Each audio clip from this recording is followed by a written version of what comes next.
야, 사람이 그렇게 쉽게 죽냐? 새벽잠 깨우지 마라. 내일 김장 쉼폭이 잡혀 있는 거 잊었어? 친정엄마가 임종 직전이라는 새벽 2시 배추절이라며 저를 김치통 앞에 잡아둔 시어머니의 한마디입니다.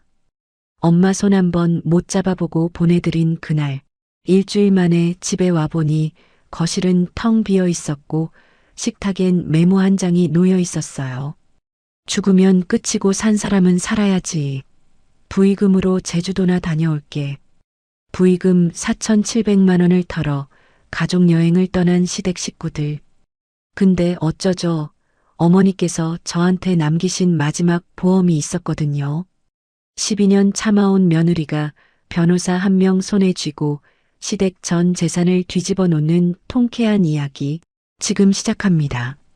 새벽 2시 머리맡에 둔 휴대폰이 요란하게 울렸습니다.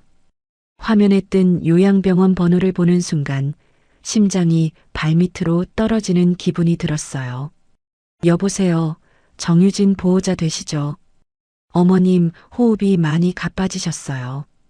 빨리 와주셔야 할 것 같습니다. 수화기 넘어 간호사의 목소리가 떨리고 있었습니다.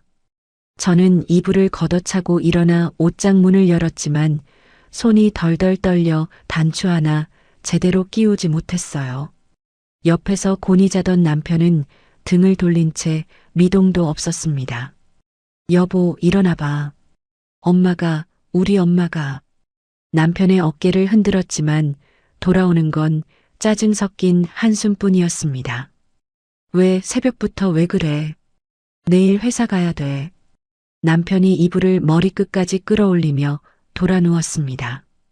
저는 입술을 깨물고 안방을 나와 시어머니 방문 앞에 섰어요. 손등으로 조심스럽게 문을 두드렸습니다. 어머니 주무세요. 한참 만에 문이 벌컥 열렸습니다. 시어머니가 머리를 산발한 채 인상을 쓰고 있었어요. 이 새벽에 뭐야? 사람 잠도 못 자게. 어머니, 친정엄마가 병원에서 전화가 왔는데 시어머니가 제 말을 끊으며 손을 휘저었습니다. 사람이 그렇게 쉽게 죽니? 의사들이 호들갑 떠는 거지. 새벽잠 깨우지 말고 들어가. 어머니, 그래도 임종은 지켜야. 내일 김장이 잡혀 있는 거 잊었어. 배추 쉼포기가 마당에 그대로 있는데 너 어딜 가? 시어머니가 방문을 닫으려다 다시 열며 한마디를 보탰습니다. 새벽에 가봐야 응급실에서 기다리기만 해. 김치 다 담그고 가도 늦지 않아. 문이 쾅 닫혔습니다.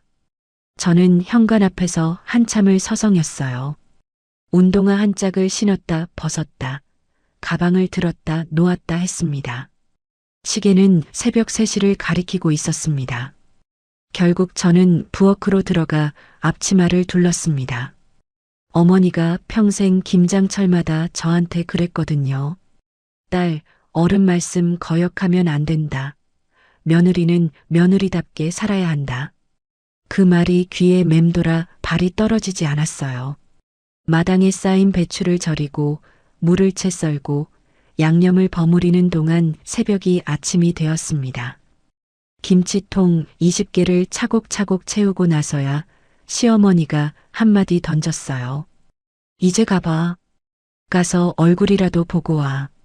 시어머니가 손에 묻은 양념을 행주에 닦으며 말했습니다. 택시를 잡아탄 시각이 오전 9시였습니다. 도로 위 신호등마다 빨간불이 켜져서 저를 비웃는 것 같았어요. 운전기사 아저씨한테 사정을 말씀드렸지만 도로 사정이 어쩔 수 없다는 답만 돌아왔습니다. 병원에 도착해 6층 호스피스 병동까지 뛰어 올라갔습니다. 복도 끝 어머니 병실 앞에 간호사가 서 있었어요. 보호자분, 좀 전에. 간호사가 말끝을 흐렸습니다. 저는 병실 문을 밀고 들어갔어요. 어머니 머리맡 기계 화면에 길고 평평한 선이 그어져 있었습니다. 엄마, 나왔어. 유진이 왔어.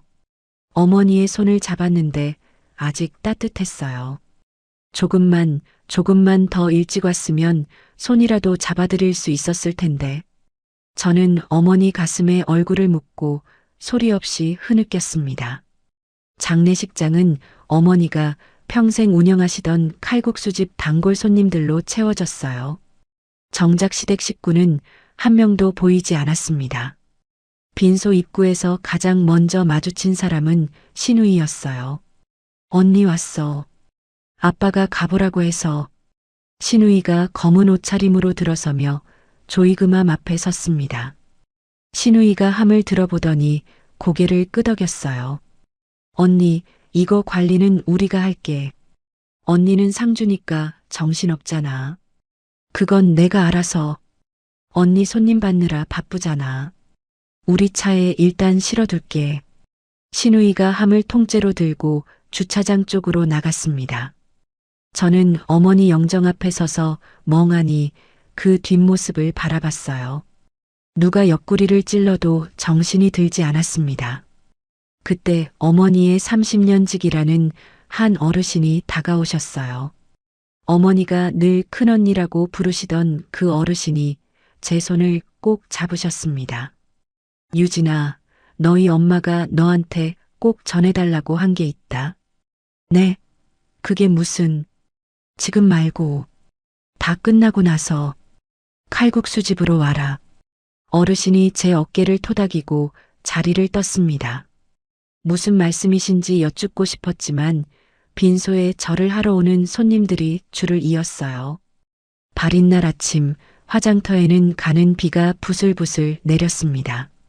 어머니의 유골함을 품에 안고 차에 오르려는데 휴대폰이 울렸어요. 남편이었습니다. 여보, 나 못 가. 회사 워크숍이 갑자기 잡혔어. 뭐?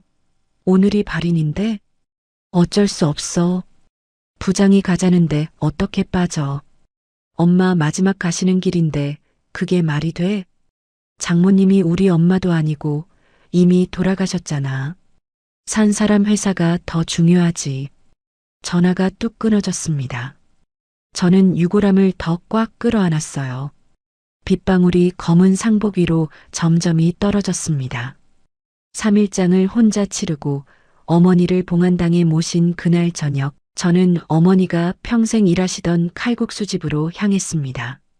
가게 문은 열려 있었지만 손님은 없었어요. 어머니의 30년 지기 어르신이 주방 앞 의자에 앉아 저를 기다리고 계셨습니다. 왔구나. 앉아라.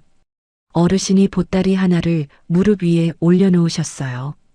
보따리를 푸시더니 통장 하나와 노트 한 권, 손편지 봉투 하나를 꺼내셨습니다. 내 엄마가 임종 며칠 전에 나한테 맡겼다. 절대 다른 사람 손에 넘기지 말고 너한테만 직접 주라고 했어. 이게 다 뭔데요? 네가 직접 봐라. 저는 떨리는 손으로 통장을 펼쳤습니다. 숫자를 보는 순간 숨이 턱 막혔어요. 어머니가 칼국수 한 그릇씩 팔아모으신 돈이라기엔 너무 큰 액수였습니다. 엄마가 이걸 어떻게 해? 그뿐이 아니다. 가게 건물 명의도 이미 내 앞으로 옮겨놨어. 5년 전부터 차근차근 준비하셨다. 어르신이 노트를 펼쳐 보여주셨습니다. 어머니의 또박또박한 글씨로 적힌 육수 비법이 30년치 빼곡했어요. 어떤 페이지는 국물에 젖었다. 마른 자국까지 남아 있었습니다. 이건 내 엄마가 평생 손에서 놓지 않으신 거다. 너한테 꼭 물려주고 싶다고 하셨어. 저는 손편지 봉투를 열었습니다. 어머니의 손글씨가 종이 위에 살아 있었어요. 딸아, 이건 내 보험이다. 절대 시댁에 알리지 마라. 너만 알아라. 엄마가 편지를 읽는데 눈물이 종이 위로 뚝뚝 떨어졌습니다. 저는 한참을 어르신 앞에서 어깨를 들썩였어요. 그렇게 어머니의 마지막 유품을 안고 집으로 돌아온 게 일주일 만이었습니다. 현관 비밀번호를 누르고 문을 열었는데 집안이 텅 비어 있었어요. 신발장에 시어머니 신발도, 시동생 신발도, 남편 구두도 보이지 않았습니다. 식탁 위에 메모 한 장이 덩그러니 놓여 있었어요. 시어머니 특유의 갈겨 쓴 글씨였습니다. 유진아, 내 엄마 평생 칼국수집 주방에서 밥이나 짓다 갔는데 남은 돈이라도 좋은 데 써야 좋은 곳 가시지 않겠니? 죽으면 끝인 거고 산 사람은 살아야지. 남은 가족은 우리뿐인데 부의금 좀 빌려 제주도 다녀온다. 우리 가족 호강시켜준 셈 쳐라. 메모지를 쥔 손이 부들부들 떨렸어요. 저는 안방으로 뛰어들어가 화장대 안쪽 깊숙이 숨겨둔 미니 금고를 꺼냈습니다. 자물쇠가 비틀려 망가져 있었어요. 뚜껑을 열어보니 안에 넣어둔 부의금 4,700만 원이 흔적도 없이 사라졌습니다. 거실로 돌아 나오자 그제야 눈에 들어왔어요. 소파 위에 시동생이 새로 산 명품 캐리어 상자가 굴러다니고 있었습니다. 바닥에는 시누이가 흘리고 간 면세점 영수증 몇 장이 흩어져 있었어요. 저는 그 자리에 주저앉지 않았습니다. 오히려 천천히 호흡을 가다듬었어요. 가방을 열어 어머니가 남기신 손편지를 다시 꺼냈습니다. 이건 내 보험이다 라는 문장을 손가락으로 짚었어요. 엄마, 나 이제 어떻게 해야 돼? 저는 영정사진 속 어머니께 묻듯이 중얼거렸습니다. 어머니는 사진 속에서 환하게 웃고 계셨어요. 저는 휴대폰을 꺼내 어르신이 적어주신 변호사 사무실 번호를 천천히 저장했습니다. 박 변호사라는 이름 석자를 입력하는 동안 손은 더 이상 떨리지 않았어요. 책상 서랍에서 12년치 가계부와 은행거래, 명세서 뭉치를 꺼냈습니다. 결혼한 뒤로 한 번도 펼쳐보지 않았던 종이들이었어요. 저는 식탁 위 시어머니의 메모를 한쪽으로 밀어두고 그 자리에 명세서를 하나씩 펼쳐놓기 시작했습니다. 거실 시계가 밤 11시를 가리키고 있었어요. 다음 날 아침 7시 머리맡 휴대폰이 진동했습니다. 시어머니로부터 온 문자였어요. 유진아, 우리 모레 들어간다. 제주도 흑돼지 사줄 테니 공항으로 차 가지고 마중 나와라. 도진이 캐리어가 무거워서 안 되겠다. 저는 답장을 쓰지 않았습니다. 대신 어머니가 남기신 편지를 다시 한번 펼쳐 읽었어요. 이건 내 보험이다 라는 문장 아래 손가락을 가만히 올려두었습니다. 식탁 위에 12년치 거래 내역서를 펼쳐놓는 데만 1시간이 걸렸어요. 저는 빨간 형광펜을 손에 쥐고 한 줄 한 줄 짚어 내려갔습니다. 숫자 하나에 기억 하나씩이 따라 올라왔어요. 결혼 2년째 시아버지 회사가 부도났다며 시어머니가 우리 집으로 들이닥쳤던 그날 밤. 유진아, 너밖에 없다. 내 이름으로 1억 5천만 받아주면 다 갚으마. 6개월 안에 갚는다. 시어머니가 제 손을 부여잡고 눈물을 글썽였던 게 어제 같았어요. 결혼 5년째 시동생이 카페를 차린다며 식탁 앞에 앉아 사정했던 그날. 형수, 8천만 원만 빌려줘. 매출 나오면 한 달에 200씩 갚을게. 친형보다 형수만 믿어. 시동생이 머리를 조아리던 모습이 떠올랐습니다. 결혼 8년째 시누이가 전세 보증금이 모자라다며 울고불고 했던 그날 밤. 옳게 언니 2억만 보증 서줘. 도연이 평생 은혜 잊지 않을게. 시누이가 제 무릎에 얼굴을 묻었던 장면이 선명했어요. 저는 빨간 동그라미를 차곡차곡 그려나갔습니다. 다 더하니 6억이 넘었어요. 그동안 갚은 돈은 단 한 푼도 없었습니다. 오전 10시 회사에 일주일 휴가를 냈어요. 어머니 30년 지기 어르신이 적어주신 박 변호사 사무실로 향했습니다. 박 변호사는 머리가 희끗희끗한 60대 어르신이었어요. 서류를 받아들더니 안경을 고쳐 쓰고 한 장씩 꼼꼼히 살피셨습니다. 이게 12년치 입출금 내역 다 맞습니까? 네, 통장 사본까지 전부 챙겨왔어요. 박 변호사가 노트에 메모를 하시며 말씀하셨어요. 정유진 씨, 이건 단순히 가족끼리 돈 빌려준 게 아닙니다. 시댁 어른들이 며느리 명의를 빌려 자기들 재산을 굴린 거예요.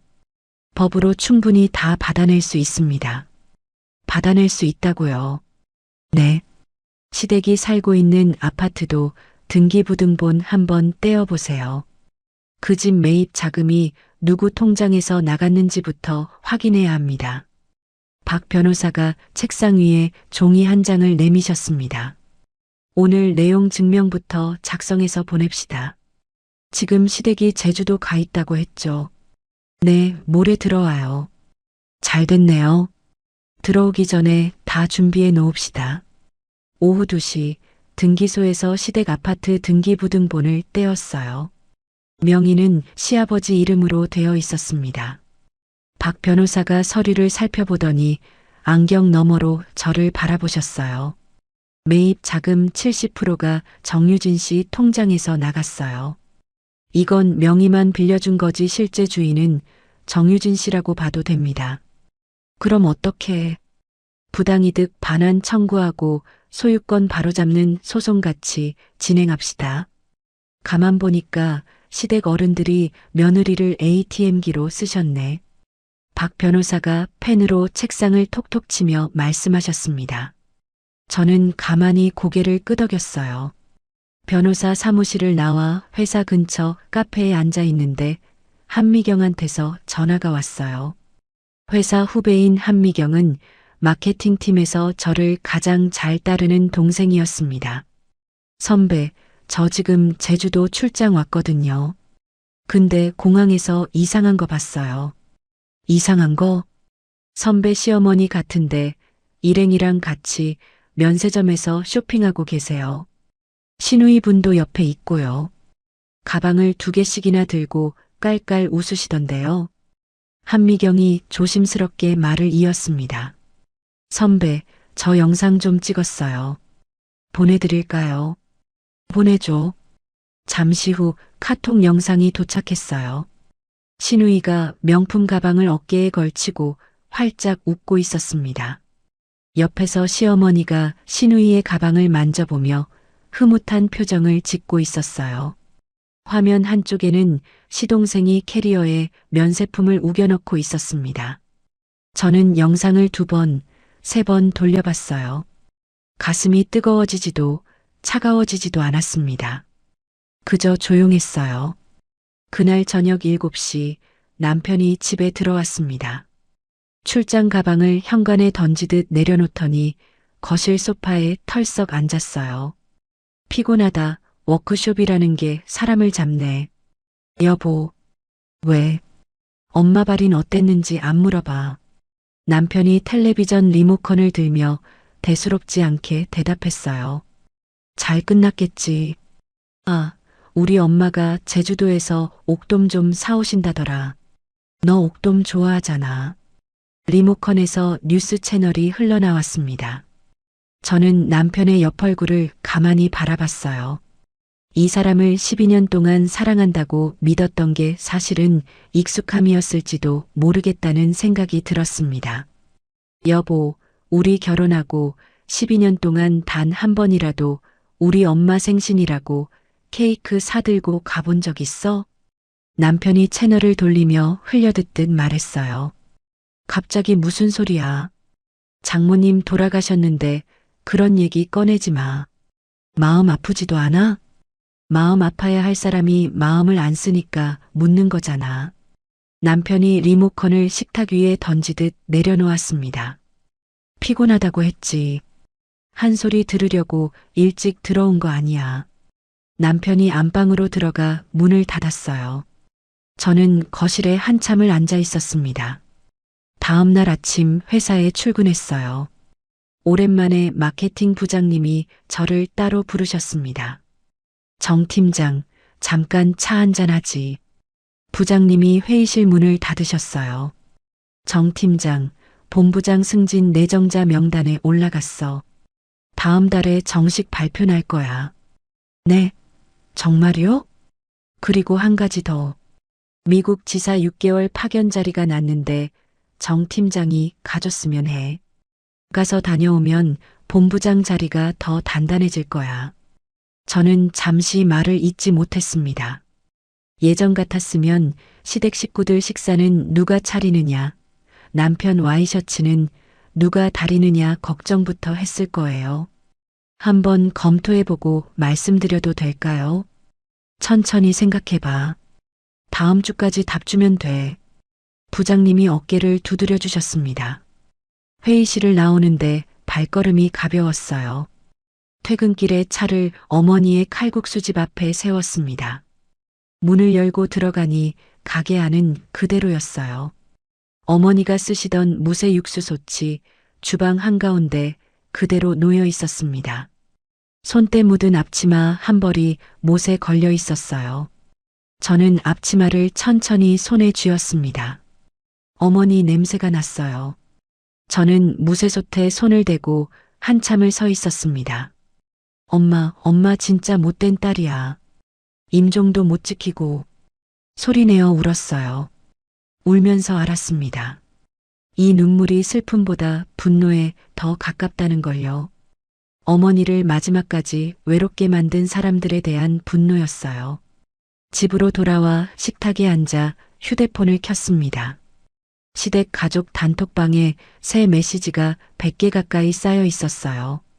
저는 천천히 위로 올려가며 읽었습니다. 시어머니 유진이 김치통 냉장고 어디다 뒀냐? 시동생 형수한테 물어봐. 신우이 언니 답이 없네. 시어머니 공항 픽업은 누가 한다니. 도연이 회사라 안 된다는데. 시동생 형수 차로 오라고 해. 신우이 캐리어 큰 거 3개야. 형수 차 트렁크에 다 들어가나. 제가 어머니 장례를 치르고 들어온 그날부터 단 한마디도 안부를 묻지 않았어요. 김치통이 어디 있느냐, 픽업은 누구냐, 그게 전부였습니다. 저는 단톡방 우측 상단의 점 3개를 눌렀어요. 나가기를 눌렀습니다. 화면에 정유진 님이 나갔습니다. 라는 회색 글자가 떴어요. 박 변호사한테 문자 한 통을 보냈습니다. 변호사님, 예정대로 모든 절차 진행해 주세요. 곧바로 답장이 왔어요. 알겠습니다. 시댁 도착일 맞춰 준비하겠습니다. 저는 책상 위 달력을 꺼냈습니다. 시댁이 제주도에서 돌아오는 모레 날짜에 빨간 동그라미를 그렸어요. 펜을 꾹꾹 눌러 2번, 3번 더 그렸습니다. 거실 창문 너머로 늦은 밤이 깊어가고 있었어요. 시댁 식구들이 제주도에서 돌아오기 사흘 전 오전 10시, 저는 박 변호사와 함께 강남에 있는 시동생 카페 앞에 차를 세웠습니다. 간판은 번쩍거렸고 통유리창 너머로 손님 몇 명이 보였어요. 가게 한쪽 벽에는 시동생과 시누이가 가족여행에서 찍은 사진들이 액자에 걸려 있었습니다. 정작 가게 자금을 댄 제 이름은 어디에도 없었어요. 안으로 들어갑시다. 박 변호사가 서류 가방을 고쳐들며 말씀하셨습니다. 카페 문을 열고 들어가자 카운터에서 일하던 이수연이 저를 알아보고 얼굴이 굳었어요. 형님, 어떡해. 수연 씨, 잠깐 얘기 좀 해. 이수연이 카운터 안쪽 직원에게 자리를 부탁하고 안쪽 사무실로 저희를 안내했습니다. 사무실 문을 닫자마자 이수연이 의자에 풀썩 주저앉았어요. 형님, 저 진짜 죄송해요. 진작 말씀드렸어야 했는데. 수연 씨, 무슨 말이야? 이수연이 손으로 얼굴을 감싸며 말을 이었습니다. 도준 씨가 매달 매출 절반 넘게 시어머니 통장으로 송금했어요. 지난 1년 내내요.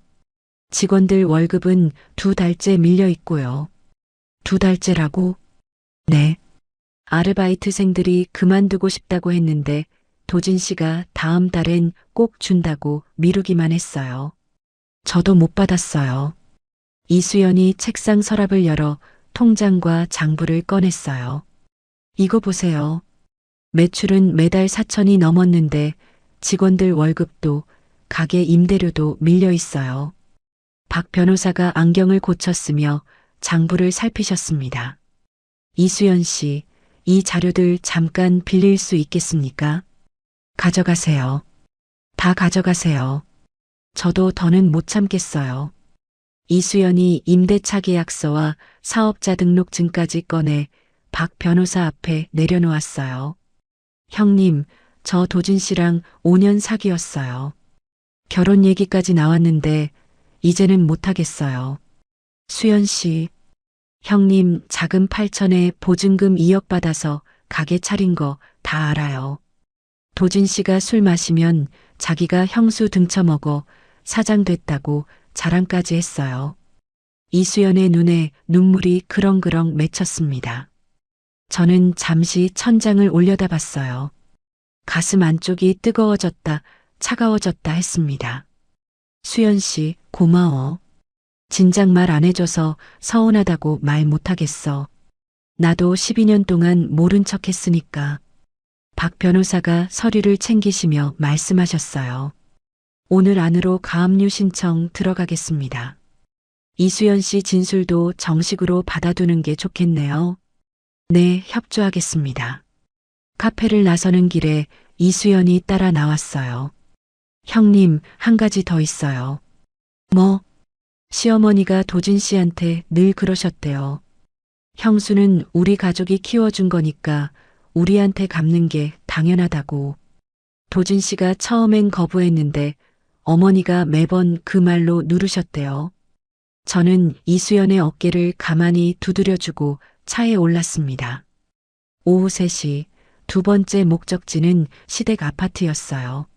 시아버지가 제주도에 동행하지 않고 집에 남아있다는 정보를 고모부를 통해 미리 들었습니다. 초인종을 누르자 시아버지가 슬리퍼 차림으로 문을 열었어요. 이게 누구야? 유진이 아니냐? 아버님, 들어가도 될까요? 들어와라. 그런데 옆에 이분은 박 변호사가 가볍게 목례를 했습니다. 법무법인에서 나온 박 변호사라고 합니다. 시아버지의 얼굴색이 순식간에 바뀌었어요. 거실 소파에 자리를 잡고 앉자 시아버지가 헛기침을 하셨습니다. 한 식구끼리 변호사가 웬 말이냐? 할 얘기 있으면 그냥 하면 되지. 박 변호사가 서류 가방에서 등기부등본을 꺼내 탁자 위에 펼쳤어요. 아버님, 이 아파트 매입하실 때 자금 7알이 며느님 통장에서 나갔습니다. 그런데 명의는 아버님 단독으로 되어 있죠. 이건 법적으로 며느님 재산을 빌려 등기만 옮겨둔 거나 마찬가지입니다. 무슨 그런 말도 안 되는. 아버님, 그 돈 다 갚으셨어요? 제가 시아버지의 눈을 똑바로 바라보며 물었습니다. 시아버지의 입술이 떨렸어요.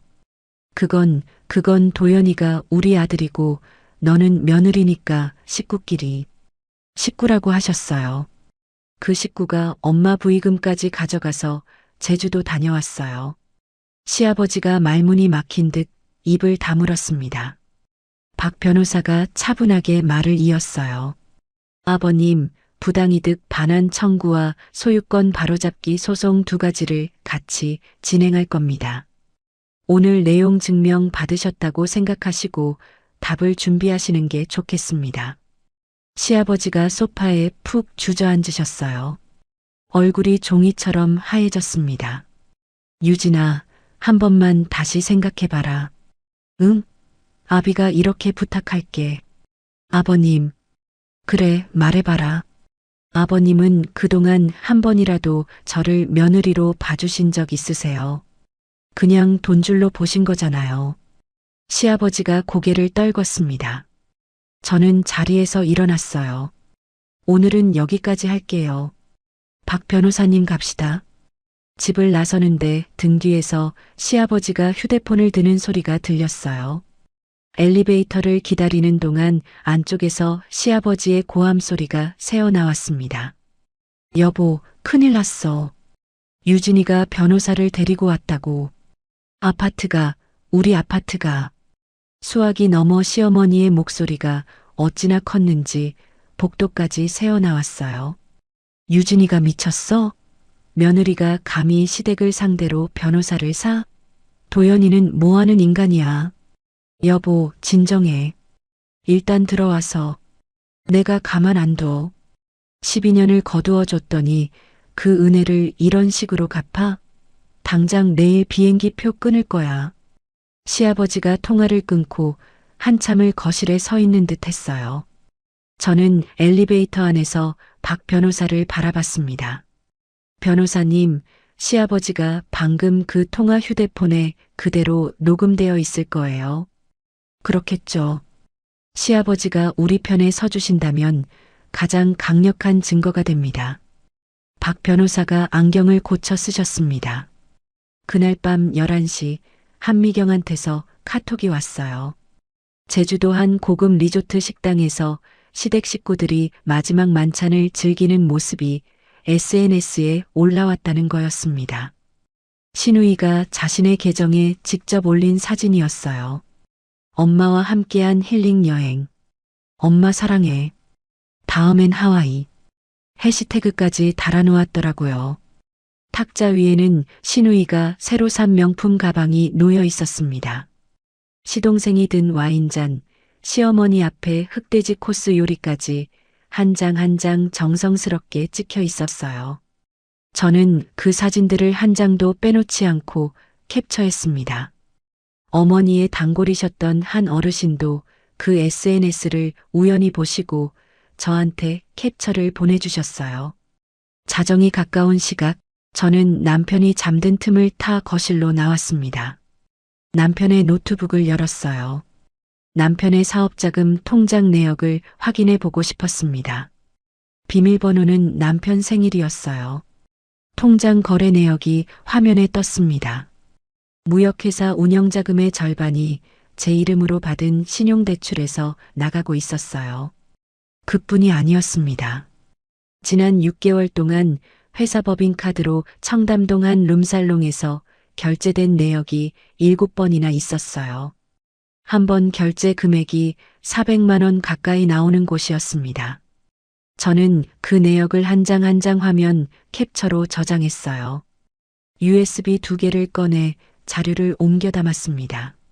하나는 박 변호사한테, 다른 하나는 어머니 30년 지기 어르신께 맡길 작정이었어요. 거실 시계가 새벽 1시를 가리켰습니다.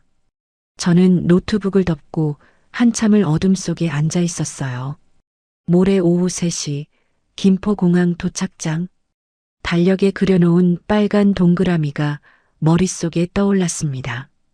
그 시각까지 남은 시간을 손가락으로 세어봤어요. 남편이 잠꼬대처럼 뭐라고 중얼거리는 소리가 안방에서 새어나왔습니다. 저는 노트북을 원래 자리에 그대로 돌려놓고 자리에서 일어났어요.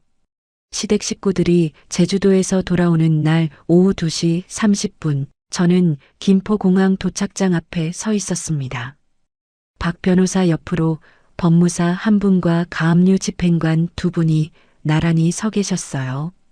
다들 짙은색 정장 차림이라 사람들 사이에서도 한눈에 띄었습니다.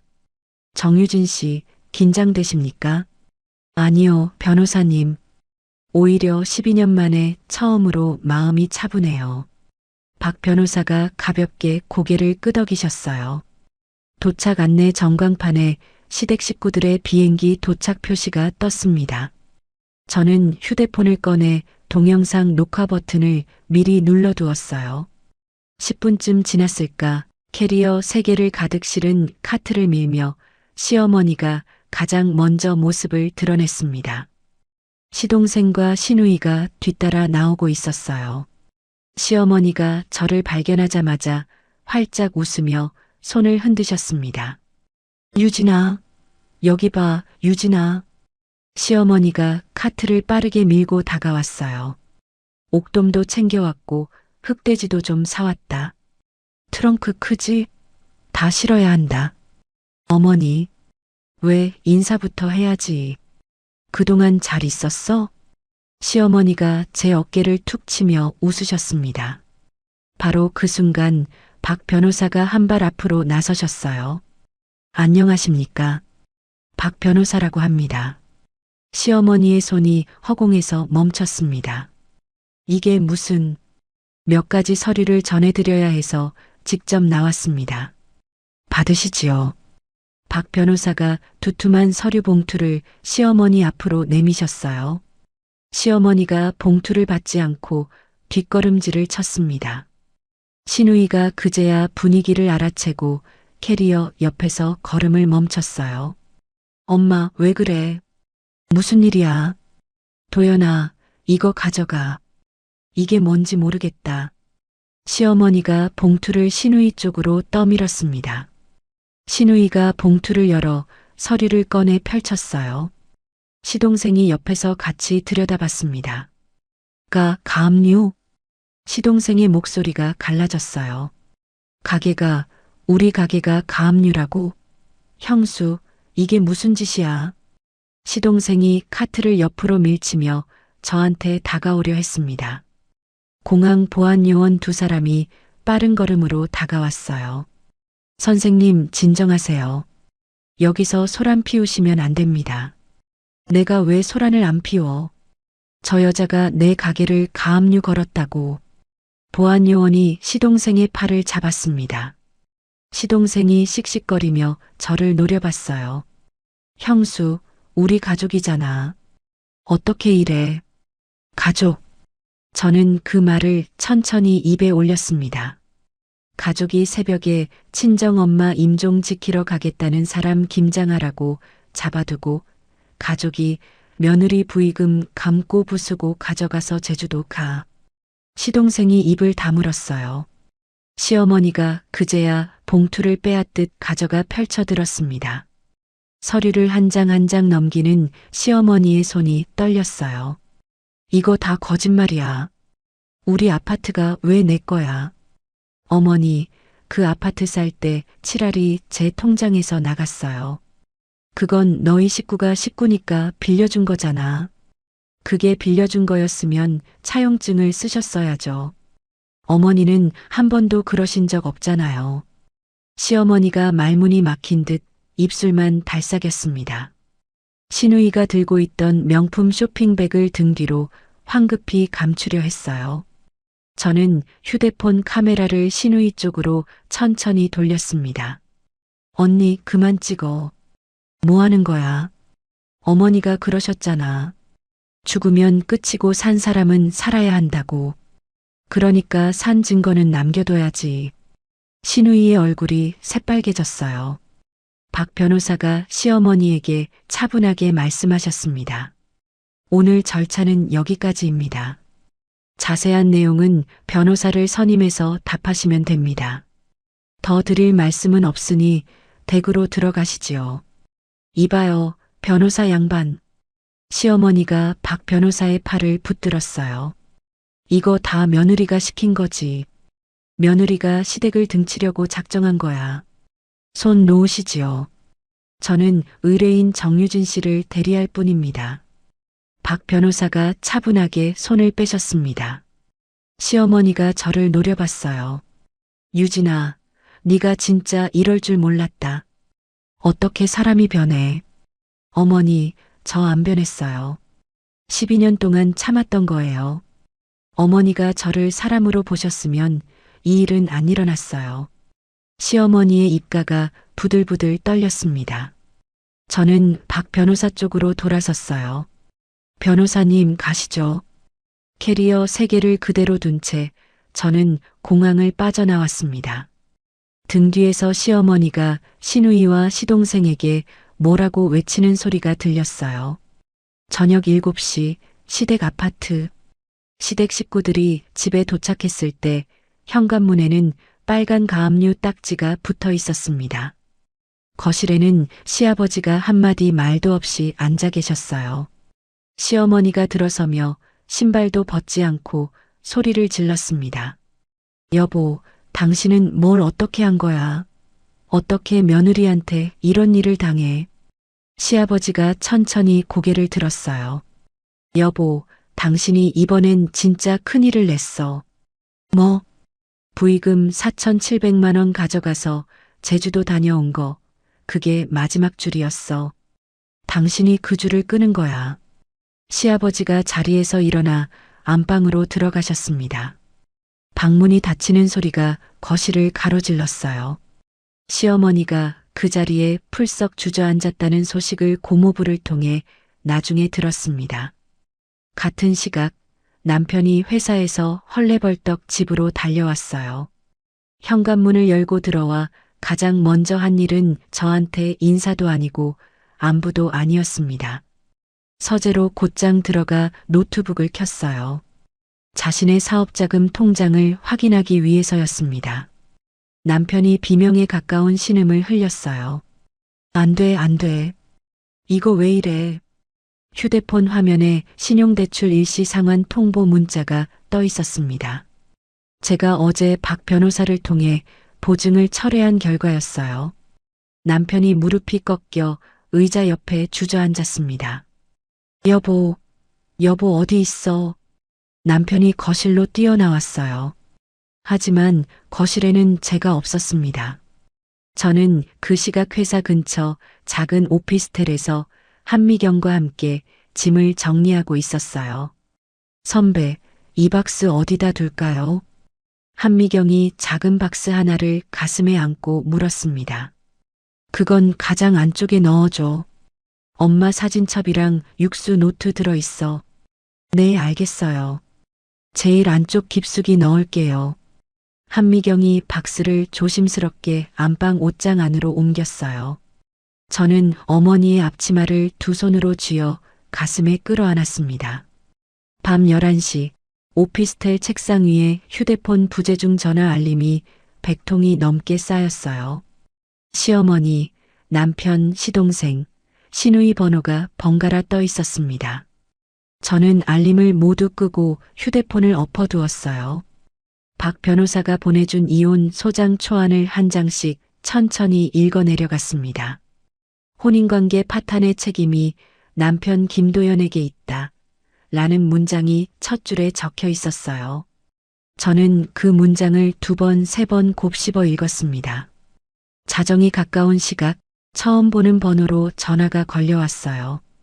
저는 잠시 망설이다 받았습니다. 여보세요. 형수님, 저 도연이 남편입니다. 고모부였어요. 처음 듣는 목소리는 의외로 차분했습니다. 고모부 무슨 일이세요? 형수님, 오늘 공항에서 있었던 일 들었습니다. 저도 처가 식구들 행태가 도를 넘었다는 거 진작부터 알고 있었어요. 그러셨어요. 형수님께 한 가지 알려드릴 게 있습니다. 어머님이 5년 전에 형수님 모르게 형수님 명의로 부동산 하나를 사두셨어요. 네. 경기도 외곽에 있는 상가 건물이에요. 임대료는 어머님이 따로 만든 차명 통장으로 받고 계세요. 한 달에 350씩요. 저는 의자에서 천천히 일어났어요. 손에 들고 있던 이혼 소장이 책상 위로 떨어졌습니다. 고모부, 그 말씀이 진짜예요. 등기부등본 떼보시면 바로 나옵니다. 저는 어머님이 술자리에서 자랑하시는 거 우연히 들었어요. 며느리가 똑똑하지 못해서 자기 명의로 뭐가 있는지도 모른다고요. 전화기 너머에서 고모부가 한숨을 쉬셨어요. 형수님, 저는 도연이랑 곧 정리할 겁니다. 더는 이 집안 사람 안 합니다. 형수님 편에서 도울 수 있는 건 다 돕겠습니다. 고모부, 고맙습니다. 전화를 끊고 저는 한참을 창가에 서 있었어요. 어머니가 저한테 남기신 것보다 시어머니가 제 이름으로 빼돌린 게 또 있었던 겁니다. 이 싸움이 생각보다 훨씬 더 깊은 곳까지 닿아 있다는 걸 그제야 알았어요. 저는 박 변호사 번호를 눌렀습니다. 밤이 늦었지만 전화는 한 번만에 연결됐어요. 다음 날 아침 9시 박 변호사 사무실 책상 위에 등기부등본 한 장이 새로 펼쳐졌습니다. 경기도 외곽상가 건물이었어요. 소유주 칸에 또렷하게 제 이름 석자가 적혀 있었습니다. 저는 그 종이를 한참 동안 들여다봤어요. 변호사님, 이게 5년 전부터 제 명의였단 말이에요. 그렇네요. 등기 이전 일이 5년 2개월 전입니다.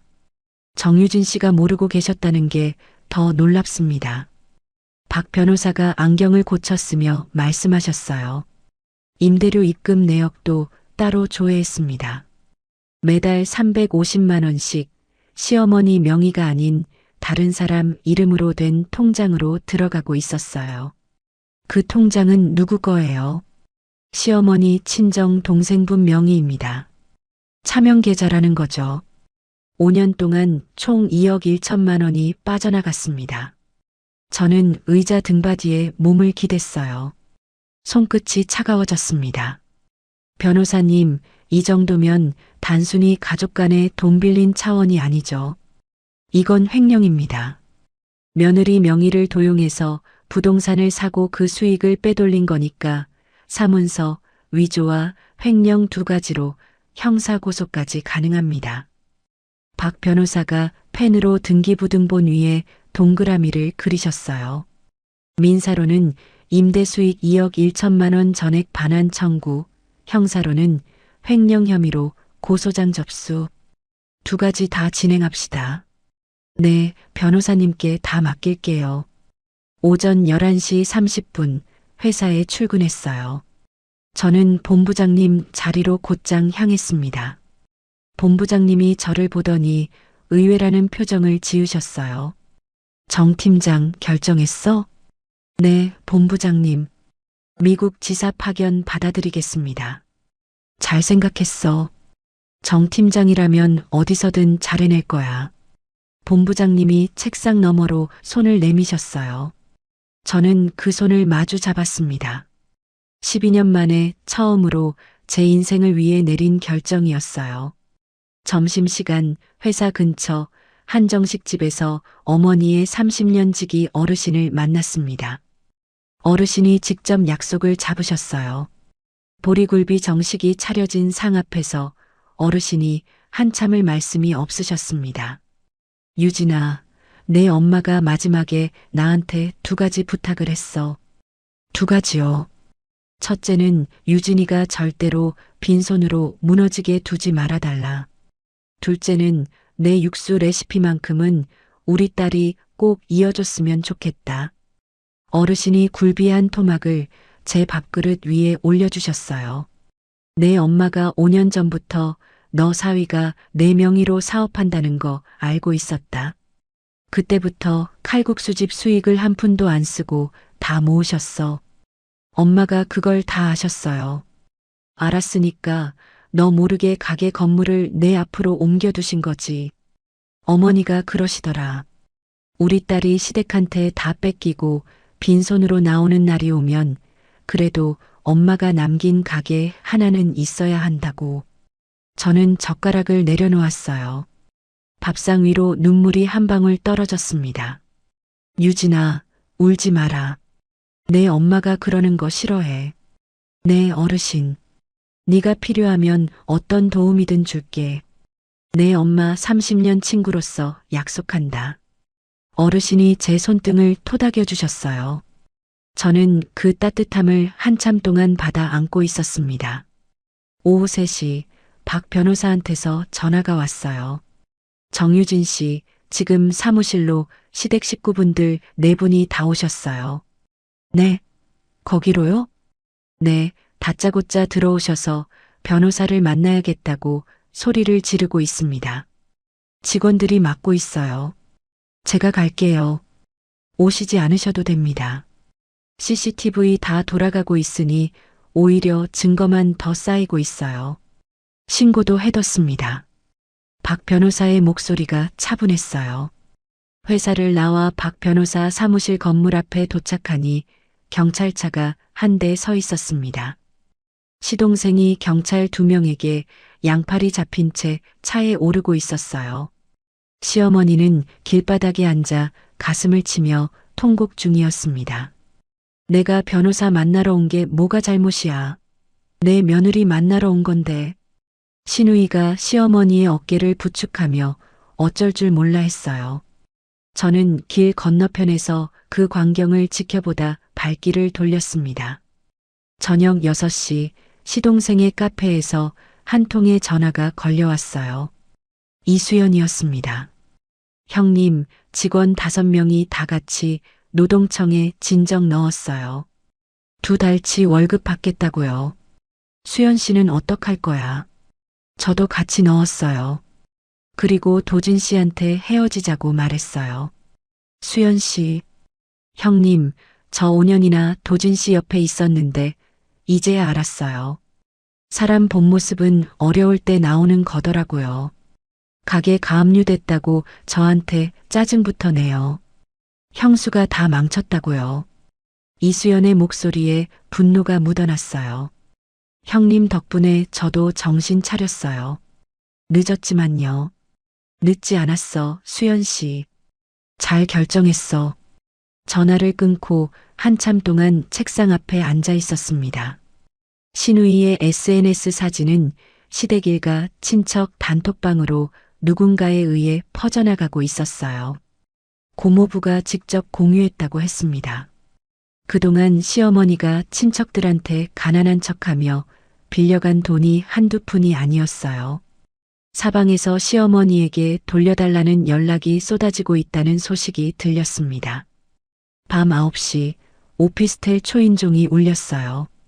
인터폰 화면에 남편의 얼굴이 보였습니다. 저는 잠시 망설이다 문을 열어주었어요. 남편이 무릎부터 꿇었습니다. 여보, 한 번만 다시 생각해줘. 여보, 일어나. 우리 12년 같이 살았잖아. 내가 다 잘못했어. 우리 엄마가 한 짓도 내 책임이야. 남편이 손에 든 서류 봉투를 제 앞으로 내밀었어요. 저는 봉투를 받아 열어봤습니다. 신용대출 상환 유예 신청서였어요. 보증인 칸에 제 이름이 비어 있었습니다. 여보, 이거 하나만 도와줘. 회사 다시 일으킬게. 다 갚을게. 여보. 응. 내가 어머니 발인 날 너한테 전화 걸었던 거 기억해? 남편이 말없이 고개를 떨궜습니다. 그날 너 워크숍 갔다고 했지. 근데 회사에 확인해 봤어. 그날 워크숍 없었어. 너 골프 치러 갔더라. 남편의 어깨가 부르르 떨렸어요. 여보, 그거는. 여보, 12년이야. 12년 동안 너는 단 한 번도 우리 엄마를 너희 엄마로 본 적이 없어. 오늘 네가 들고 온 거 봐. 사과 편지도 아니고 꽃다발도 아니야. 보증 서류잖아. 남편이 무릎을 꿇은 채로 흐느꼈어요. 저는 봉투를 다시 남편 손에 쥐어주고 한 발 뒤로 물러섰습니다. 여보, 이혼 소장 내일 법원에 들어가. 받아들이는 게 너한테도 편할 거야. 여보, 저는 문을 천천히 닫았어요. 문이 닫히는 소리가 작게 났습니다. 남편이 문 앞에서 한참을 두드렸지만 저는 다시 열지 않았어요. 자정 무렵 책상 앞에 앉아 이혼 소장 마지막 장을 펼쳤습니다. 서명란이 비어 있었어요. 저는 펜을 들고 한 글자 한 글자 꾹꾹 눌러 이름을 적었습니다. 정유진. 12년 만에 처음으로 제 이름이 가장 또렷하게 보였어요. 박 변호사한테 짧은 문자를 보냈습니다. 서명 끝냈어요. 내일 법원에 접수해 주세요. 답장이 곧 왔어요. 알겠습니다. 내일 오전 중으로 접수하겠습니다. 푹 쉬세요. 저는 휴대폰을 책상 위에 엎어두고 창가로 걸어갔습니다. 오피스텔 창밖으로 가로등 불빛이 차분하게 도로를 비추고 있었어요. 어머니의 칼국수집이 있는 동네 방향이었습니다. 저는 그쪽을 한참 동안 바라보고 서 있었어요. 이혼 소장이 법원에 접수된 지 사흘 후 오전 10시 박 변호사 사무실로부터 한 통의 전화가 걸려왔어요. 정유진 씨, 법원에서 가처분 인용 결정이 났습니다. 가처분이요. 네, 시댁 아파트에 대한 부동산 처분 금지 가처분이요. 이제 시댁에서 그 아파트를 팔지도 못하고 추가 대출도 못 받습니다. 본안 소송 결과가 나올 때까지 묶어둔 거예요. 저는 휴대폰을 귀에 댄 채 의자에서 일어났어요. 박 변호사가 차분하게 말씀을 이었습니다. 본안 소송도 정식으로 접수됐습니다. 아파트 자금 출처가 정유진 씨한테 있다는 게 명백하니까 결과는 거의 나온 거나 마찬가지예요. 네, 변호사님. 다음 단계는 어떻게 되나요? 강제 집행이죠. 판결 나오면 시댁 식구들 그 아파트에서 나가셔야 합니다. 전화를 끊고 저는 창가에 서서 한참을 바깥을 바라봤어요. 오피스텔 창밖으로 늦가을 햇살이 길게 내려앉고 있었습니다. 이게 정말 시작이라는 생각이 들었어요. 본안 소송 첫 기일이 잡힌 날, 시어머니는 법정에서 끝까지 짐을 빼지 못하겠다고 버티셨다고 합니다. 박 변호사가 차분하게 자금 흐름을 정리한 자료들을 제출했고, 판사님은 30분 만에 결론을 내리셨어요. 소유권을 바로잡는 판결이 떨어졌습니다. 강제 집행 당일 아침, 저는 그 자리에 가지 않았어요. 대신 박 변호사가 현장 사진 몇 장을 보내주셨습니다. 한겨울 아침 8시, 아파트 단지 입구에 시댁 식구들의 짐이 쌓여 있는 사진이었어요. 이삿짐 차량을 부르지 못해 짐들이 그대로 길가에 나앉아 있었습니다. 시어머니가 짐 위에 주저앉아 한참을 통곡하셨다는 이야기를 고모부를 통해 전해 들었어요. 시아버지는 이미 그 전날 짐을 따로 챙겨 고향 충청도로 내려가신 뒤였습니다. 시동생의 카페는 가압류에 이어 경매로 넘어갔어요. 직원들의 2달치 월급은 경매 대금에서 우선 지급됐고 시동생은 약식 기소를 받았습니다.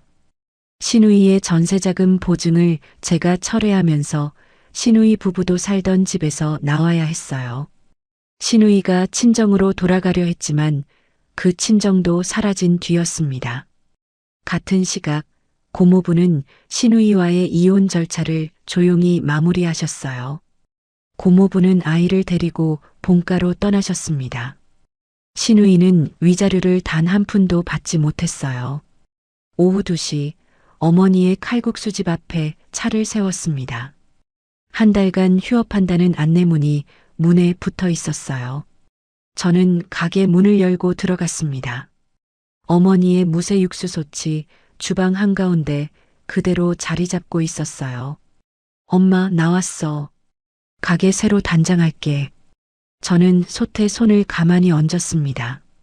손때 묻은 도마, 30년 된 나무 간판, 어머니의 앞치마. 이 모든 걸 그대로 두고 좌석과 조명만 깔끔하게 정리하기로 마음먹었어요. 어머니의 손맛은 그대로, 분위기만 조금 정갈하게. 다음 날 오전 회사 본부장님이 저를 다시 부르셨습니다. 본부장실 문을 닫고 자리에 앉자 본부장님이 차를 한 잔 내주셨어요. 정 팀장, 미국 지사 파견 말이야. 그쪽 일정이 좀 조정됐어. 네, 어떻게 해요? 지사 쪽에서 새 프로젝트가 한 달 정도 미뤄졌어. 우리 쪽에 시간 여유가 좀 생긴 거지. 정 팀장한테는 오히려 잘 됐다 싶어서.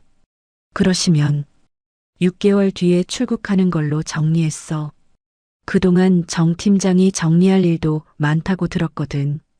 본부장 자리 인수인계도 차근차근 하고. 저는 잠시 말을 잇지 못했어요. 가게를 막 다시 열어야 하는 시점에 6개월의 여유가 생긴 셈이었습니다. 본부장님 감사합니다.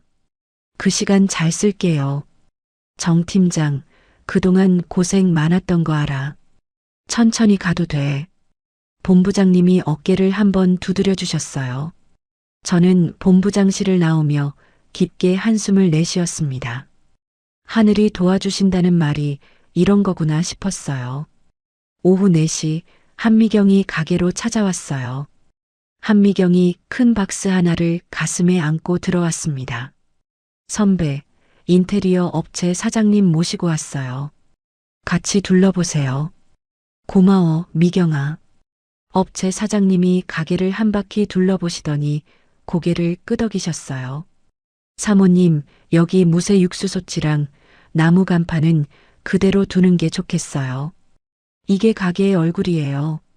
네, 저도 그렇게 생각해요. 손맛은 어머니 거 그대로 살리고 싶어요. 사장님이 줄자를 꺼내 좌석 간격을 재기 시작하셨어요. 한미경이 옆에서 메모를 했습니다. 선배, 의자는 좀 폭신한 걸로 바꾸는 게 어때요? 어르신들이 오래 앉으셔도 편하시게요. 좋아. 우리 엄마 단골들이 다 어르신들이거든. 그리고 입구벽에 어머님 사진 액자 하나 걸면 좋을 것 같아요. 가게 처음 열 때 찍으신 사진 있다고 하셨잖아요. 있어. 흑백 사진. 그거 걸자. 한미경이 환하게 웃었어요. 저녁 6시 박 변호사한테서 다시 전화가 왔습니다. 정유진 씨 시어머니 형사고소건도 정식으로 접수했습니다. 임대수익 횡령이랑 사문서 위조 2가지로요. 네. 5년치 임대수익 2억 1천만 원 전액 반환 판결도 같이 청구했고요. 시어머니 본인 통장도 가압류 들어갔습니다. 네, 변호사님. 잘 부탁드려요. 전화를 끊고 저는 가게 안쪽 의자에 잠시 앉았어요. 미국 지사 파견이 6개월 뒤로 미루어진 덕분에 그 사이에 가게를 안정적으로 자리 잡게 할 수 있게 됐습니다. 회사에서는 본부장 승진을 정식으로 통보해 왔어요. 저는 그 자리에서 어머니께 마음속으로 인사를 드렸습니다. 며칠 후 시어머니가 경찰서로 출두하셨다는 소식이 들려왔어요. 5년간의 임대 수익 횡령이 명백한 증거로 드러났습니다. 시어머니는 약식 기소를 거쳐 벌금형을 받았고 2억 1천만 원 전액 반환 판결까지 받았어요. 같은 무렵 시아버지가 황혼 이혼을 신청하셨다는 이야기도 들었습니다. 시어머니가 시아버지 몰래 빼돌린 돈이 추가로 드러나면서 시댁 식구들 사이의 관계는 완전히 깨졌어요. 가족이라는 이름의 그릇이 산산이 부서진 셈이었습니다. 한 주 뒤 저녁 한미경이 가게 리뉴얼을 도우러 다시 찾아왔어요. 공사를 마친 가게 한쪽에 어머니의 비법 육수 노트를 펼쳐두고 같이 들여다봤습니다. 선배, 이거 진짜 책이에요. 책? 네. 그냥 레시피가 아니에요. 어머님이 30년 동안 매일매일 적으셨잖아요. 어떤 날은 멸치를 한 줌 더 넣어봤다. 어떤 날은 다시마를 우려내는 시간을 늘려봤다. 하루도 빠짐없이 적혀 있어요. 이거 그냥 칼국수가 아니라 30년이 통째로 담긴 책이에요. 한미경이 노트의 한 페이지를 손가락으로 가만히 짚었어요. 선배, 우리 어머님 진짜 대단한 분이세요. 저는 한미경의 손을 잡았습니다. 가슴이 따뜻해졌어요. 12년 만에 처음으로 거울에 비친 제 얼굴이 낯설지 않게 느껴졌습니다. 며느리도 아니고 아내도 아닌 그냥 정유진의 얼굴이었어요. 그날 밤 9시 저는 어머니의 봉안당을 찾아갔습니다. 손에는 새로 만든 가게 명함이 들려 있었어요. 영숙이네 손칼국수라고 적힌 명함이었습니다. 어머니의 이름을 가게 이름에 그대로 올렸어요. 엄마 나왔어. 어머니의 사진 앞에 명함을 가만히 올려놓았습니다. 엄마 가게 새로 단장했어.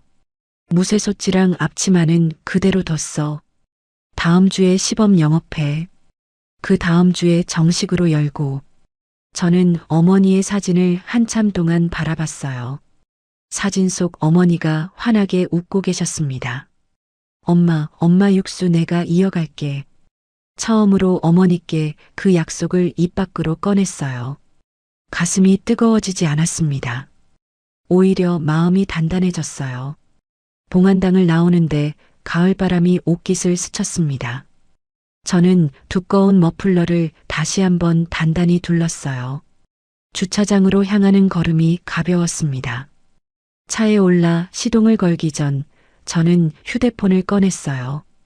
박 변호사한테 짧은 문자를 보냈습니다. 변호사님, 그동안 너무 감사했어요. 다음 주에 가게 시범 영업 있어요. 시간 되시면 한 그릇 드시러 오세요. 답장이 곧 왔어요. 꼭 가겠습니다. 정유진 씨, 잘 견디셨어요. 어머님께서 자랑스러워 하실 겁니다. 저는 휴대폰을 조수석에 내려놓고 운전대를 잡았습니다. 가게로 돌아가는 길 라디오에서 오래된 가요 한 곡이 흘러나왔어요. 어머니가 주방에서 일하실 때 자주 흥얼거리시던 노래였습니다. 칼국수집 재오픈을 일주일 앞둔 어느 날 오후 가게 앞에 손님 한 분이 들어오셨어요. 어머니 단골이셨던 동네 어르신이었습니다. 어르신이 손에 든 봉투 하나를 제 앞에 내미셨어요. 유진아, 이거 받아라. 가게 다시 연다고 하니 한 푼이라도 보태고 싶어서. 어르신, 이러시면 안 돼요. 마음만 받을게요. 내 엄마가 30년을 우리한테 칼국수 끓여주신 거다. 이건 그 보답이야. 꼭 받아라. 어르신이 봉투를 가게 카운터 위에 올려놓고 돌아서셨어요. 저는 어르신의 등을 한참 동안 바라봤습니다. 가게 안으로 가을 햇살이 길게 들어왔어요. 오후 3시 고모부한테서 전화가 걸려왔습니다. 형수님, 시댁 식구들 소식 들으셨습니까? 아니요, 따로 안 들었어요. 지금 변두리 모텔에 4분이 한 방에 모여 계세요. 시어머님, 먼 친척이 운영하는 작은 모텔이라고 합니다. 4분이 한 방에요. 네, 단칸방 하나에 시아버님 빼고 다 모여 계세요. 매일같이 서로 책임 떠넘기느라 싸우신답니다. 고모부의 목소리에 한숨이 묻어났어요. 도진 씨는 카페 직원들 임금 체불건으로 약식 기소 받았고요. 모텔에서마저 쫓겨났답니다. 노숙자 쉼터 전전하다 지방 공장의 일용직으로 들어갔다고 들었어요. 고모부, 그 얘기를 굳이 저한테 형수님께 알려드려야 할 것 같아서요. 도연이가 형수님 찾아갈 수도 있어서 미리 말씀드립니다. 네, 알았어요. 알려주셔서 고마워요. 전화를 끊고 저는 가게 의자에 잠시 앉았습니다. 시동생이 지방 공장에서 일한다는 말이 귓가에 맴돌았어요. 짠하기보다는 그저 담담했습니다. 12년 동안 형수 등쳐먹고 사장 노릇했던 사람이 처음으로 자기 손으로 돈을 벌게 된 거예요. 다음 날 새벽 4시 오피스텔 초인종이 울렸습니다. 저는 인터폰 화면을 들여다봤어요. 신우이가 서 있었습니다. 머리는 산발에 화장기 하나 없는 얼굴이었어요. 언니, 문 좀 열어줘. 이 새벽에 무슨 일이야? 부탁이야.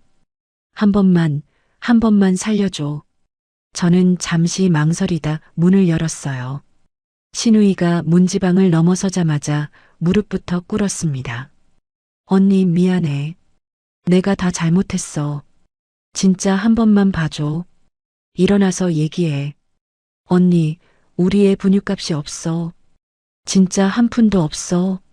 신우이가 손에 쥔 종이 한 장을 제 앞에 내밀었어요. 저는 그 종이를 받아 살펴봤습니다. 분유값 6만 7천 원, 기저귀 4만 원, 이라고 적힌 메모였어요. 그런데 메모지 뒤편에 다른 영수증들이 함께 묻어 있었습니다. 저는 영수증들을 한 장 한 장 펼쳐봤어요. 지난달 명품 가방 매장 영수증, 면세점 화장품 영수증, 백화점 식기 영수증. 신우이가 제주도 다녀온 뒤로도 계속 명품 매장을 들락거린 흔적이었습니다. 도연아. 응, 언니. 이 영수증들은 뭐야? 신우이의 얼굴이 새파래졌어요. 그건 옛날 거야. 진짜야. 이거 영수증 날짜 봐. 2달 전부터 1달 전까지야. 도연이가 형부랑 이혼한 게 보름 전이지. 언니, 그건. 도연아, 너 진짜 우리의 분유값이 급한 거 맞아? 아니면 명품 더 사고 싶어서 온 거야? 신우이가 입을 꾹 다물었습니다. 저는 한참 동안 신우이를 내려다봤어요. 도연아, 나한테 와서 무릎 꿇기 전에 그 명품 가방부터 팔았어야지. 너 들고 있는 그 가방 하나만 처분해도 분유값은 1년치 나와. 신우이가 자기 어깨에 맨 가방을 슬쩍 뒤로 감췄어요. 저는 책상 서랍을 열어 명함 한 장을 꺼냈습니다. 중고 명품 매입 업체 연락처가 적힌 명함이었어요. 이 번호로 연락해봐. 가방 가져가면 그 자리에서 현금으로 줘. 언니, 진짜 이게 다야? 응. 12년 동안 내가 너한테 베푼 마지막 호의야. 받아. 저는 명함을 신우이의 손에 쥐어주었어요. 신우이가 그 명함을 한참 동안 바라보다 자리에서 일어났습니다. 언니, 진짜 미워해. 미워해도 돼. 근데 도연아. 왜? 너 그 가방 팔고 나면 명품 매장은 더 가지 마. 애 키우는 엄마잖아. 신우이가 입술을 깨물고 돌아섰어요. 오피스텔 문이 닫히는 소리가 작게 났습니다. 저는 다시 침대로 돌아가지 못하고 거실 소파에 한참을 앉아 있었어요. 며칠 후 친척 단톡방에서 일이 터졌습니다. 시어머니가 친척들한테 유진이가 우리를 길거리에 내몰았다는 소문을 퍼뜨리고 있다는 거였어요. 고모부가 그 단톡방에 신우이의 제주도 SNS 인증샷과 부의금 유용 내역 자료를 그대로 공유하셨습니다. 친척들이 한순간에 등을 돌렸어요. 시어머니가 친척들한테 가난한 척하면서 빌려간 돈이 한두 푼이 아니었거든요. 친정 동생분 통장이 차명계좌로 쓰였던 사실까지 드러나자 시어머니는 친척들 사이에서 완전히 외면당하셨습니다. 같은 시각 남편 소식도 한 통의 편지로 도착했어요. 오피스텔 우편함에 두툼한 편지 봉투가 들어 있었습니다. 저는 봉투를 들고 들어와 식탁 위에 펼쳤어요. 여보, 나는 당신 없이는 못 살아. 12년을 같이 산 우리 사이를 이렇게 끝낼 순 없잖아. 지방 무역회사에 영업사원으로 들어갔는데 한 달 만에 그만뒀어. 사장만 하다가 아랫사람 노릇을 도저히 못하겠더라. 여보, 한 번만 다시 시작하자. 참, 이혼 위자료 액수가 너무 큰 것 같아. 조금만 줄여줄 수는 없을까? 여보가 본부장 승진했으니 형편이 좀 나아진 거 알아. 저는 편지를 다 읽고 식탁 위에 그대로 두었어요. 사과 한 줄, 미안하다는 말 한 줄 없이 위자료 줄여달라는 부탁만 마지막에 적혀 있었습니다. 12년이라는 시간이 이 한 통의 편지에 다 들어있는 셈이었어요. 저는 편지를 그대로 봉투에 다시 넣었습니다. 박 변호사한테 우편으로 보내드리기로 했어요. 재판에서 쓰일 자료가 될 테니까요. 재오픈 전날 시범 영업을 하는 날이 되었습니다. 가게 문을 열자마자 어머니의 30년 지기 어르신이 가장 먼저 들어오셨어요. 그 뒤로 동네 어르신 7분이 줄지어 따라 들어오셨습니다. 유진아, 우리가 첫 손님이다. 네, 어르신. 천천히 들어오세요. 저는 어머니의 앞치마를 그대로 두르고 무쇠솥 앞에 섰어요. 국물을 한 국자 떠서 칼국수 그릇에 부었습니다. 면을 삶고 고명을 얹어 어르신들 앞에 내드렸어요. 어르신이 한 젓가락을 입에 넣고 한참을 가만히 계셨습니다. 다른 어르신들도 모두 말이 없으셨어요. 가게 안에 잠시 정적이 흘렀습니다. 영숙이 손맛이다. 어르신이 눈시울을 붉히며 말씀하셨어요. 이건 진짜 영숙이가 끓인 거다. 똑같다, 유진아. 똑같아. 다른 어르신들도 고개를 끄덕이셨습니다. 누군가 손등으로 눈물을 닦으셨어요. 저는 주방 안쪽으로 잠시 돌아서서 어깨를 들썩였습니다. 어머니가 옆에 서 계신 것 같았어요. 그날 밤 9시 박 변호사한테서 최종 정산 보고가 왔습니다. 정유진 씨, 모든 소송 종결됐습니다. 시댁으로부터 회수된 자산이 최종 9억 3천만 원입니다. 9억 3천이요. 네. 아파트 소유권 환원, 임대 수익 횡령금 반환, 시동생 카페, 자금 회수, 신우이 전세 보증금 회수 다 합해서 9억 3천입니다. 변호사님, 그중 일부는 어머니 이름으로 노인복지재단에 기부할게요. 잘 생각하셨습니다. 어머님 이름으로 기부하시면 의미가 더 깊겠네요. 전화를 끊고 저는 책상 서랍을 열었어요. 어머니의 손편지를 다시 꺼냈습니다. 편지 맨 끝 줄에 시선이 멈췄어요. 딸아, 너는 누구의 며느리도 누구의 아내도 아닌 그냥 너로 살아라. 저는 그 문장을 손가락으로 가만히 짚었어요. 눈물이 한 방울 종이 위로 떨어졌습니다. 이번에는 소리내어 울지 않았어요. 그저 가만히 한참을 그 자리에 앉아 있었습니다. 칼국수집 재오픈 당일 아침 9시 가게 입구에 어머니의 흑백 사진이 담긴 액자가 걸렸습니다. 어머니가 처음 가게를 여시던 30년 전 무쇠솥 앞에서 환하게 웃고 계신 사진이었어요. 액자 아래에는 작은 글귀를 새겨두었습니다. 평생 칼국수집 주방에서 우리 어머니의 손맛. 저는 어머니의 앞치마를 두르고 사진 앞에 잠시 섰어요. 주방의 무쇠솥에서는 30년간 한 번도 꺼지지 않았던 그 육수가 뽀얀 김을 피워 올리고 있었습니다.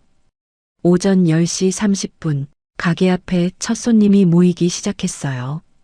한미경이 커다란 축하 화환을 들고 가장 먼저 들어왔습니다. 선배, 진짜 축하해요. 고마워, 미경아. 네가 가장 먼저 와줄 줄 알았어. 제가 안 오면 누가 와요? 한미경이 화환을 가게 입구에 세워두며 환하게 웃었어요. 뒤이어 박 변호사가 들어오셨습니다. 양손에 작은 화분 2개를 들고 계셨어요. 정유진 씨, 정식 오픈 축하드립니다. 변호사님, 와주셔서 감사해요. 저도 한 그릇 먹어보려고 일찍 왔습니다. 박 변호사가 안경을 고쳤으며 자리에 앉으셨어요. 이어서 어머니의 30년 지기 어르신이 동네 어르신 6분과 함께 들어오셨습니다. 가게 안이 금세 사람 소리로 가득 찼어요. 오전 11시 고모부가 아이를 안고 들어왔습니다. 5살쯤 된 사내아이가 고모부 품에서 두리번거렸어요. 저는 주방에서 나와 아이에게 다가갔습니다. 안녕, 우리 조카. 아이가 저를 빤히 올려다봤어요. 고모부가 아이를 무릎에 앉히며 말씀하셨습니다. 우진아, 이분이 누구라고 했지? 이모. 아이가 또렷한 목소리로 대답했어요. 저는 잠시 말을 잇지 못했습니다. 고모부, 진짜 이렇게. 형수님, 우진이가 형수님을 이모라고 부르고 싶다고 했어요. 그러기로 했습니다. 고모부가 환하게 웃으셨어요. 저는 아이의 머리를 가만히 쓰다듬어 주었습니다. 가슴 한쪽이 따뜻해졌어요. 오후 1시 30분 가게 문이 갑자기 벌컥 열렸습니다. 손님들이 동시에 입구 쪽으로 고개를 돌렸어요. 시어머니가 김치통 하나를 손에 들고 서 계셨습니다. 머리는 거칠게 묶었고 옷차림은 평소답지 않게 초췌했어요. 유진아. 시어머니가 저를 부르셨습니다. 가게 안이 한순간에 조용해졌어요. 어머니, 여기는 어떻게? 내가 김치 좀 담가왔다. 예전에 네가 잘 먹던 그 깍두기야. 칼국수에 같이 먹으면 맛있지 않겠니? 시어머니가 김치통을 양손으로 받쳐들고 한 걸음 다가오셨어요. 손이 살짝 떨리고 있었습니다. 유진아, 한 번만. 어머니. 왜? 저는 시어머니를 한참 동안 가만히 바라봤어요. 12년 동안 단 한 번도 어머니라는 호칭을 그렇게 또렷이 불러본 적이 없었던 것 같았습니다. 어머니, 저쪽 좀 보세요. 저는 가게 입구에 걸린 어머니의 흑백 사진을 가리켰어요. 시어머니의 시선이 액자로 향했습니다. 평생 칼국수집 주방에서 우리 어머니의 손맛. 시어머니가 그 글귀를 소리내어 천천히 읽으셨어요. 어머니, 이 가게 이름이 영숙이네 손칼국수예요. 우리 엄마 이름이에요. 그래. 엄마는 평생 칼국수집 주방에서 밥이나 짓다 가신 분이 아니었어요. 30년 동안 단골 손님들 다 알아보시고 어떤 어르신이 위가 안 좋다고 하면 면을 2번 삶아주시고 어떤 어르신이 이가 안 좋다고 하면 면을 더 푹 끓여주신 분이에요. 시어머니의 입가가 떨렸어요. 어머니, 이 김치 받지 않을게요. 거절도 안 할게요. 그냥 거기 두고 가세요. 저는 가게 문 앞을 가리켰습니다. 시어머니가 한참 동안 그 자리에 서 계셨어요. 무슨 말이라도 보태고 싶은 듯 입술을 달싹이셨지만 결국 한마디도 꺼내지 못하셨습니다. 김치통을 가게 문 앞에 가만히 내려놓고 돌아서셨어요. 시어머니의 뒷모습이 사라진 뒤 가게 안이 다시 조용히 술렁였습니다. 어르신이 제 어깨를 토닥여 주셨어요. 잘했다, 유진아. 내 엄마가 봤어도 똑같이 했을 거야. 네, 어르신. 저는 주방으로 돌아가 다시 국자를 들었습니다.